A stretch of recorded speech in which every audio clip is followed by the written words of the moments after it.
Oi, gente, tudo bem com vocês? Bom, nós vamos dar início agora à nossa sétima parte, né, do livro de Jó. A última parte nós ficamos de verificar o que tudo isso que nós estudamos no livro de Jó até aqui tem a ver com o dia de hoje, né? Eu acredito que esse vai ser o último vídeo, mas vamos ver. Então, deixa eu só abrir aqui, vamos lá. E o que isso tudo tem a ver com o Brasil e o mundo hoje? Nós vimos várias coisas, vários ataques que Jó sofreu enquanto juiz, enquanto autoridade, muita coisa que ele descobriu. Os filhos dele foram levados para uma operação e aparentemente eles estavam no tráfico de pessoas, e Jó começou a investigar coisas do tráfico de pessoas, começou a ver coisas do tráfico de pessoas. Ele teve a vida dele desqualificada, desmoralizada, e passou por muitas coisas e acabou, no final das contas, ele conseguiu superar tudo aquilo. Se você quer saber mais, e eu até falo para quem tem interesse de assistir esse vídeo, é imprescindível que você assista aos vídeos anteriores, ok? Então, vamos lá. Táticas similares. Objetivo, tráfico de pessoas. No Brasil, hoje, nós temos um índice de desaparecimento de pessoas. Olha, em 2018, nós tivemos aí 78.290 pessoas que foram desaparecidas no Brasil, em 2018. Muito recente, né? Desse total, 37 mil e um pouquinho, né, 622 pessoas foram localizadas. Quantas não foram localizadas? 40.668. Um número altíssimo, né? Em 2019, tivemos aí um desaparecimento de 79.608 pessoas em 2019. Desse total de pessoas, foram localizadas 42.319. Não localizadas, 37.289 pessoas. 37.289 pessoas não foram localizadas em 2019. Eu coloquei uma observação aí, esses dados eles são com base no Fórum Brasileiro de Segurança Pública, tá? Eu coloquei uma observação aí nesse dado de 2019, porque essa informação aí eu atualizei com o anuário de 2021. Anuário Brasileiro de Segurança Pública de 2021. O de 2020, ele está com uma leve alteração. Então, como tem uma alteração, uma leve diferença, como tem uma diferença entre o ano de 2019 e o ano de 2020 lá nos registros, eu atualizei na verdade, 2020 e 2021, né? Então, eu atualizei, coloquei com os dados do ano de 2021. Então, esses dados que estão aqui, teve uma diferença entre o ano 2020 de registro lá no Anuário Brasileiro de Segurança Pública, eu coloquei aqui com os dados de 2021. No ano de 2020, ou seja, o ano passado, nós tivemos de desaparecimento de pessoas, 62.857 pessoas desaparecidas só no Brasil no ano passado. Olha a quantidade de pessoas que foram desaparecidas no Brasil só no ano passado. Dessas pessoas foram localizadas 31.996 e não localizadas 30.861 pessoas. Um número muito alto, né? Um número muito alto. Bom, sobre os motivos de desaparecimento, nós encontramos aí 3 razões para motivos de desaparecimento. Motivo voluntário, involuntário e forçado. Voluntário é discussão familiar, por algum tipo de discussão a pessoa vai embora. Familiar, não familiar, a pessoa discute e vai embora. Por motivos de ansiedade, a pessoa desenvolve ali um medo, uma aflição muito grande naquele contexto e vai embora. Desaparece. Diferenças de posicionamentos religiosos, políticos, se duvidar até de jogos de time, enfim, diferença de posicionamentos também. maus tratos, a pessoa está sofrendo maus tratos e ela consegue fugir daquela situação e desaparece, né? Outro motivo é o involuntário. Esses que eu falei foram voluntários. A pessoa decidiu fugir, a pessoa decidiu sair, a pessoa decidiu sair sem, né, dar uma explicação e simplesmente saiu. O involuntário é afastado por motivo que não teve controle. Acidente, doenças, desastres naturais, e etc., várias possibilidades, né?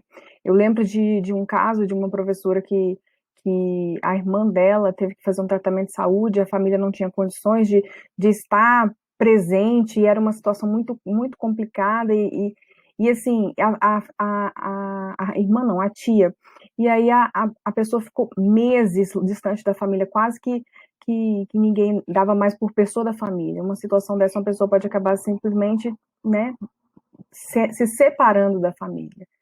Naquela época daquele tsunami que teve na Ásia, eu sei que muitas pessoas se desapareceram ali, muitas crianças, muitas pessoas desapareceram naquela situação daquela água toda, e demoraram, se duvidar, muitos nem encontraram mais seus familiares. Então eu lembro de um caso de uma menina que saiu, que foi noticiado, e que ela depois de mais de 10 anos, conseguiram identificar que ela era uma criança que tinha desaparecido, se desencontrado da sua família. E tem o desaparecimento por motivo forçado, que é o afastamento sem a concordância da pessoa, que são sequestros, né? E também ação do Estado. Como assim, ação do Estado? Eu falei já um pouco sobre isso em uns vídeos que nós conversamos aqui. Vamos lá, para a Convenção Internacional para a Proteção de Todas as Pessoas contra Desaparecimentos Forçados, o desaparecimento forçado é a privação de liberdade ou assassinato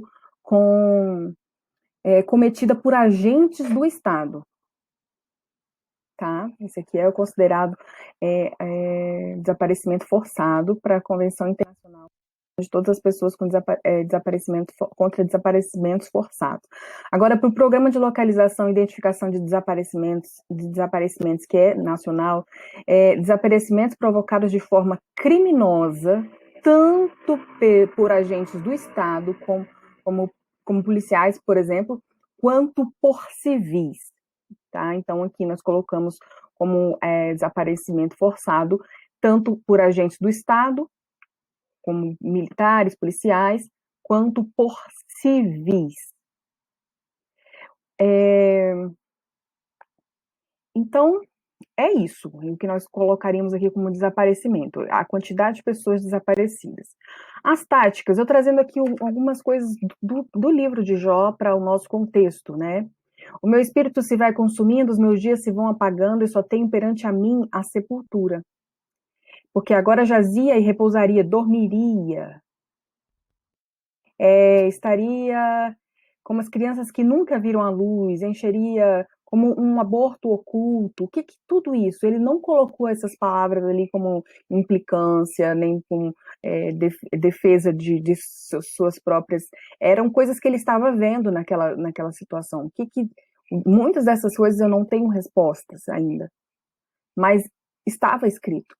Então, ali os maus cessam de perturbar, e ali repousam os cansados, ali os presos juntamente repousam e não ouvem a voz do exator. Ali está o pequeno e o grande, o servo fica livre do seu senhor. Ele está expondo coisas que ele viu, ele está falando, definindo o que é a morte, exatamente no que ele tinha enxergado. E a morte de todo mundo?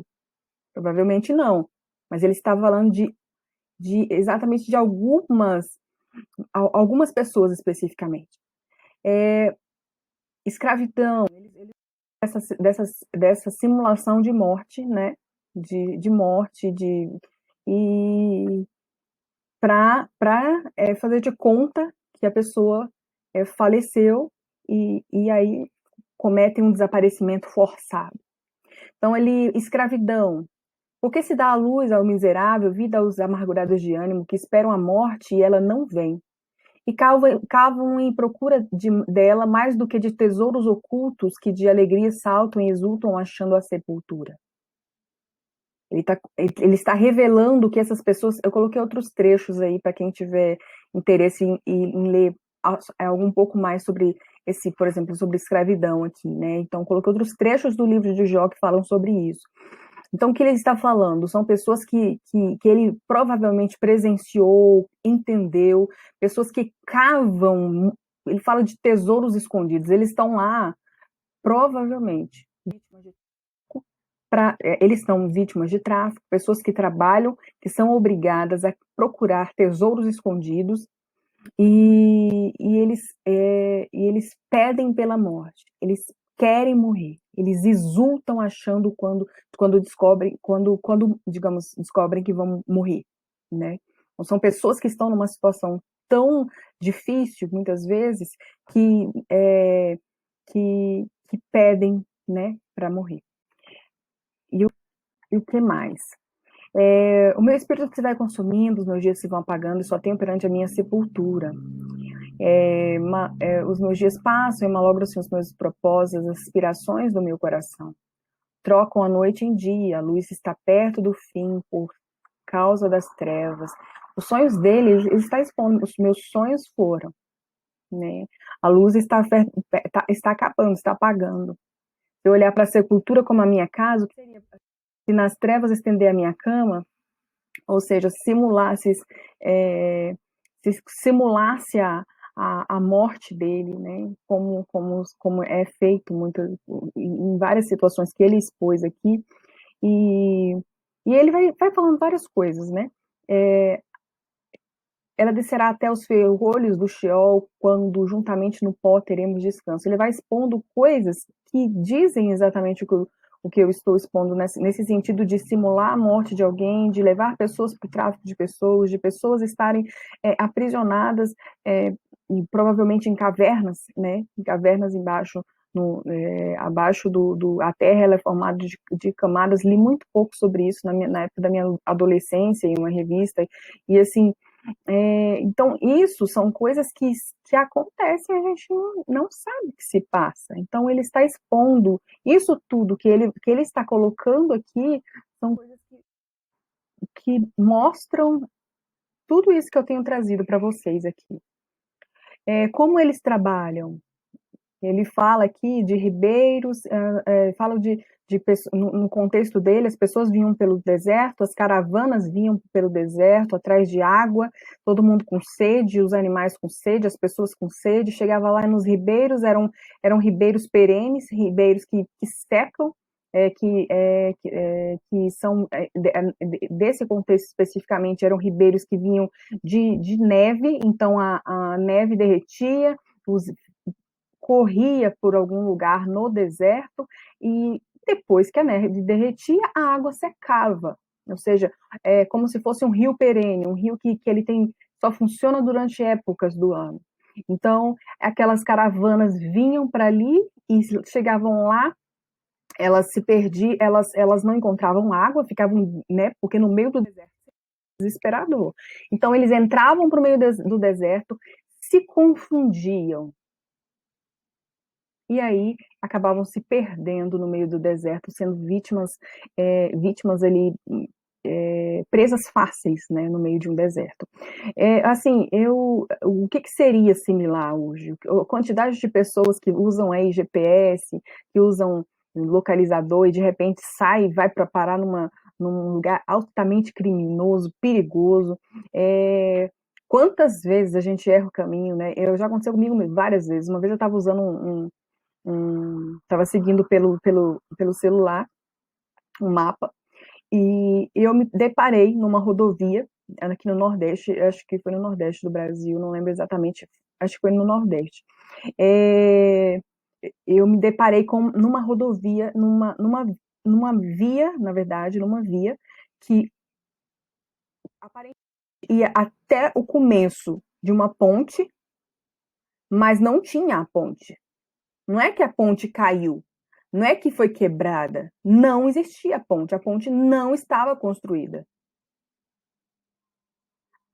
A estrada ia até ponta da ponte. Se eu estivesse em alta velocidade, eu teria caído lá embaixo.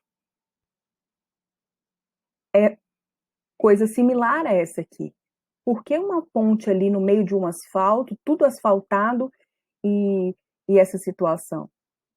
Outra situação também que aconteceu comigo quando eu era criança, com meus pais, nós estávamos viajando para um determinado lugar, no sul do Brasil, e nós estávamos indo, pedimos informação, a gente parece que se perdeu um pouco na estrada, pedimos uma informação, alguém orientou e nós seguimos a orientação dessa determinada pessoa. Quando nós seguimos, nós estávamos na pista do asfalto, e o asfalto, ele terminava dentro de eu não lembro se era um lago muito grande ou se era um rio muito grande. Meu pai vinha dirigindo muito devagar e por conta disso, ele não entrou direto na água. Mas como um asfalto vai até a beira de um rio, ou à beira de um lago, sem nenhuma proteção, sem nenhuma barreira, sem absolutamente nada. Então são coisas desse tipo, táticas desse tipo, que até hoje são usadas. Quantidade de pessoas não me lembro se foi na época da Copa, de policiais do Brasil mesmo, que usavam GPS lá no Rio de Janeiro e foram parar em locais assim dominados por criminosos e acabaram sendo assassinados. Outra vez também eu estava seguindo um localizador aqui e eu fui parar num lugar atrás. Eu nem sei explicar direito como é que era aqui, um lugar onde não tinha absolutamente nada, não tinha casa, não tinha nada, e lá um homem de moto muito suspeito. Então são coisas desse tipo que aparentemente são as mesmas táticas de sempre que eles usam. Fazem com que as pessoas se confundam, errando o caminho e caiam em situações de cilada, né? Como eles trabalham? Os órfãozinhos arrancam dos peitos. Eu vou falar exatamente a palavra que está na tradução que eu trouxe, tá? O que eles estão falando nisso aqui? Provavelmente o pai eles já atacaram. Os pais eles já atacaram. Então eles vão atrás de quem? Dos filhos, dos órfãos, dos órfãozinhos, dos bebês. E o que acontece?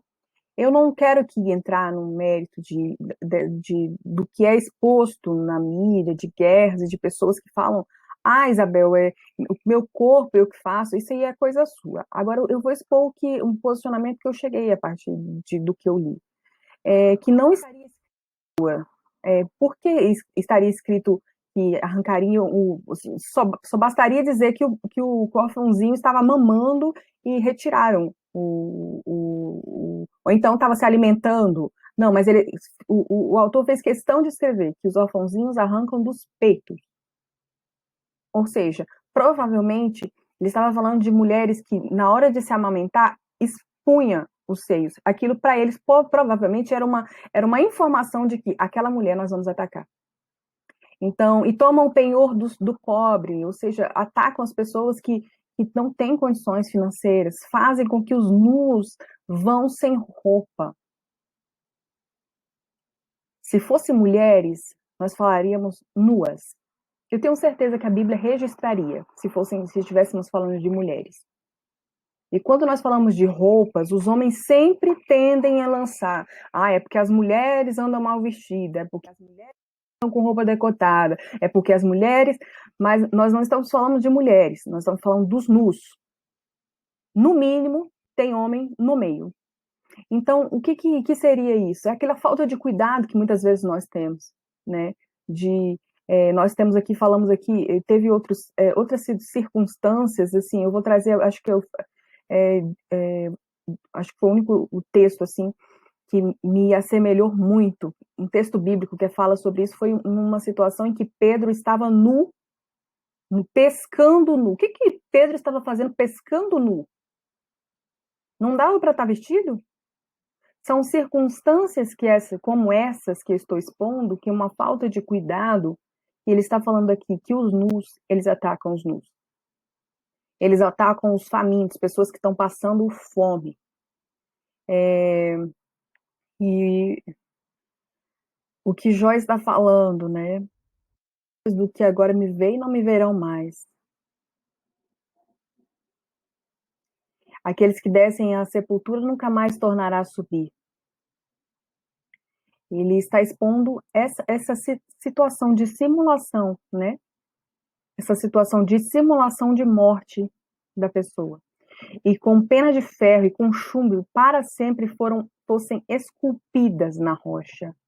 O que ele quer expor sobre isso? Algo que fica registrado na rocha, registrado como algo que não pode apagar. O que exatamente ele quer dizer sobre isso? Bom, para quê? Já falei sobre isso. Basicamente para tesouros escondidos, ou seja, para, digamos, roubo, né? Para mineração. Nós estamos falando aqui de mineração. Nós estamos falando aqui de pessoas que trabalham dentro de rios. Existem aqueles filmes que falam de pessoas trabalhando dentro de rios. Falando de algo maior, algo mais... já vi até reportagens uma reportagem sobre isso, por sinal. Pessoas que estavam dentro de sendo retiradas de situações absurdas como essa. E tesouros escondidos, né? E o que mais? Seu poder será faminto e a destruição está pronta ao seu lado. Ela devorará os membros do seu corpo, sim, o primogênito da morte devorará os seus membros. Do que nós estamos falando? Nós falamos aqui de medicina, tráfico de órgãos, nós falamos muitas coisas, mas seria tráfico de órgãos? Se não é tráfico de órgãos, nós estamos falando de 2.800 anos atrás. Do que nós estamos falando? Está escrito aí, né? Quem são as vítimas? Órfãos, fiadores, mulheres estéreis, a estéril, mulheres que moram sozinhas, mulheres que não têm filhos, viúvas, virgens. Novamente outro trecho aqui falando do órfão, da viúva, né? Os necessitados, pessoas com condições financeiras, pessoas hipossuficientes que passam problemas financeiros. E novamente o texto aqui falando dos órfãozinhos, né? E por fim Jó fala, né? Que uma das falas de Jó, que o mal é preservado para o dia da destruição e arrebatado no dia do furor. Ele é levado à sepultura e ele arrasta após si a todos os homens. Então ele arrasta quem ele pode. Então Jó está expondo aqui tudo que ele conseguiu identificar como um juiz fora do lugar, tudo que ele viu. O rei trouxe muita informação, mas o Jó percebeu, ok? Esse é o é o que nós temos para hoje. Nós terminamos aqui nossa série de vídeos. Se você acompanhou até aqui, eu te dou meus parabéns, porque foram muitos vídeos mesmo. Estão aqui as referências bibliográficas, ok? Para você consultar aí, desde o primeiro vídeo até este vídeo, estão aqui as referências bibliográficas. Fique à vontade. E para quem precisar conversar mais sobre esse assunto, ou precisar de algum tipo de acompanhamento psicológico, pode entrar em contato aí comigo, tá? Tá aí meu site, meu telefone, meu e-mail. Então, fique à vontade. E é isso. Passe para quem você acha que precisa ouvir essa mensagem, pessoas que estão correndo risco, né? Porque o que nós falamos? Quando nós falamos de desaparecimento de pessoas, quando a pessoa simplesmente desaparece, a família vai ficar procurando. Agora, quando uma autoridade, um juiz, um filho de juiz desaparece, né? Se ele fosse simplesmente desaparecer, onde o pai, a família, todo mundo iria buscar até encontrar essa pessoa. Enquanto não encontrasse essa pessoa, não iriam parar. O que Jó estava fazendo parado no meio do monturo? Como que ele descobriu isso tudo? Tentando achar seus filhos. Tentando localizar seus filhos. Então, o que isso tudo traz para a gente? O risco que as nossas autoridades correm. Eles não vão fazer um desaparecimento de um juiz sem assim, de qualquer forma, porque todo mundo vai ficar procurando. Então, por isso, eles simulam quando querem fazer o desaparecimento de um juiz. Olha a quantidade de juiz que morre. Isso é normal? Pessoas que adquirem bactérias. Nós tivemos aí, por exemplo, Não estou falando que foi exatamente isso que aconteceu com ele, mas nós tivemos um caso de um ministro do Supremo que teve uma bactéria no ar-condicionado e ele faleceu. Eu não digo que isso foi o caso, mas assim, as coisas tão absurdas que acontecem especificamente com uma autoridade, isso não tem muita explicação. Então, são coisas assim, coisinhas dessa forma, que provavelmente podem revelar formas de autoridades, principalmente, nós falamos aqui de juízes, né?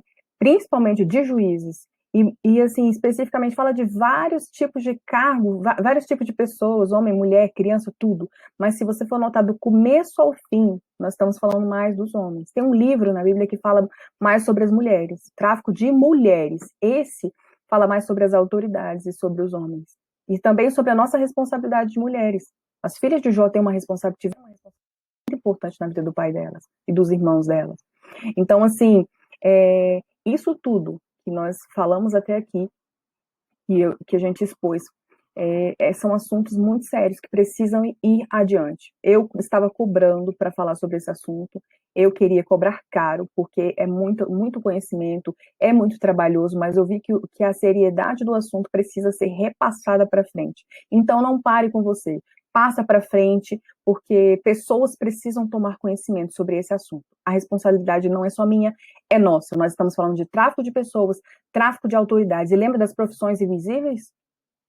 Quando as profissões invisíveis deram errado, a vida de Jó bagunçou tudo. Então, nós não sabemos quem são as profissões invisíveis que estão ao nosso redor. Manda para frente. Um beijo grande e até o próximo. Que é sobre outro assunto. Beijo, tchau.